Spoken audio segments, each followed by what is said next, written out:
Ay, nadidi pa si Maria kahit nadalaga na, oh. Maria, ano yan Maria? Parang baby si Maria, oh. Parang baby. Dalaga na yan si Maria, na daddy pa rin, oh. Napakabait ni Manta. Maria. Ano yung ginagawa mo, Maria? Ay, nakakahiya na, oh. Dalaga na si Maria, oh. Si Teresa madalang na lang dumede, pero si Maria talaga nadede pa, oh. Ang laki-laki na ni Maria, oh. Dalaga na. Ang laki na nilang pusa. Ano sila? 4 na buwan na pala sila, Maria. Nung 15 ng May. Ayan. Malaki na silang masyado. Nasobrahan yata sa pagkain ng aking Maria. At ang aking Teresa. Nasa ba si Teresa, Manta? Manta? Oy, ano ba ginagawa mo? Nasaan si Teresa?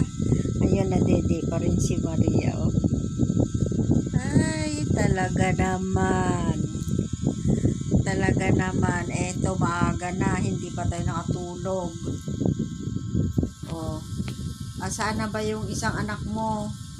Asan yung isang anak mo?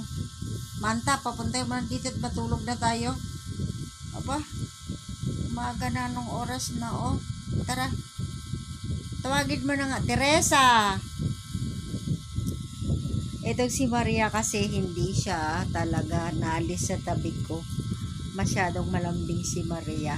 Nakikitaan ko ng ugali si Maria. Parang baby talaga siya. Sobrang baby talaga ni Maria. Malambing. Makulit nga siya pero napakalambing. Nag-iiba yung ugali nila. Si Teresa naman, mabait si Teresa. Ayaw niya talagang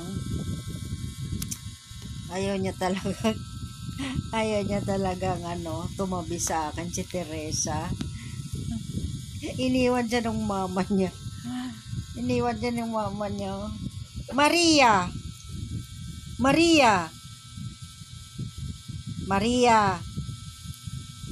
Ayan, umalis na si Maria.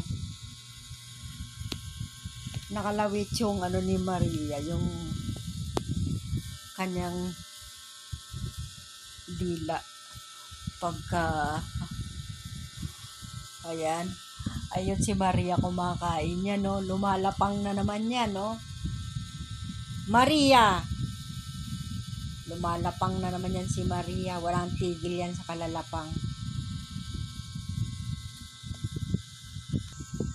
Siguro kung hindi nagpapadede si Manta ito at nakakalabas, siguro buntis na naman to. Buti na lang at si Manta laging dito sa bahay. Kasi yung kasabayan ni Manta, mga ka-idol ko, ay buntis na naman, mga nganak na naman. Butit sarado yung aming bahay. Kaya dapat talaga hindi palalabasin. Ayun, oh. Manta. Ang laki na ni Manta. Dati kay liit-liit pa lang inaalagaan ko. Halos ayaw ipahiram ng apo ko dati ito. Tapos mapupunta pala sa akin. Si Manta. Yan, hindi na nga pinapansin ng apo ko. Parang nasarapan na yung apo ko na wala siyang alagang pusa. Ayan mga ka-idol ko. Kaya i-please like, comment nyo naman mga ka-idol ko ang aking family Manta. Ayan. At ayoko munang magkaroon ng anak si Manta. Kaya nagpapadede pa siya ng kanyang mga anak kahit malaki na. 4 na buwan na pala sila. Maria kasi January 15 sila Maria at Teresa ipinanganak. Kaya ayun, mga dalaga na pero dumedede pa. Ayan. Thank you. Please like, comment, and share lang. Malaking tulong na sa atin to bilang isang content creator ang pag-share ng ating mga video at pag-comment and like. Thank you. Tapusin ang video. Maraming salamat mga ka-idol ko. Eto, matutulog na ako kasi alas 8 na ng umaga. Bye-bye!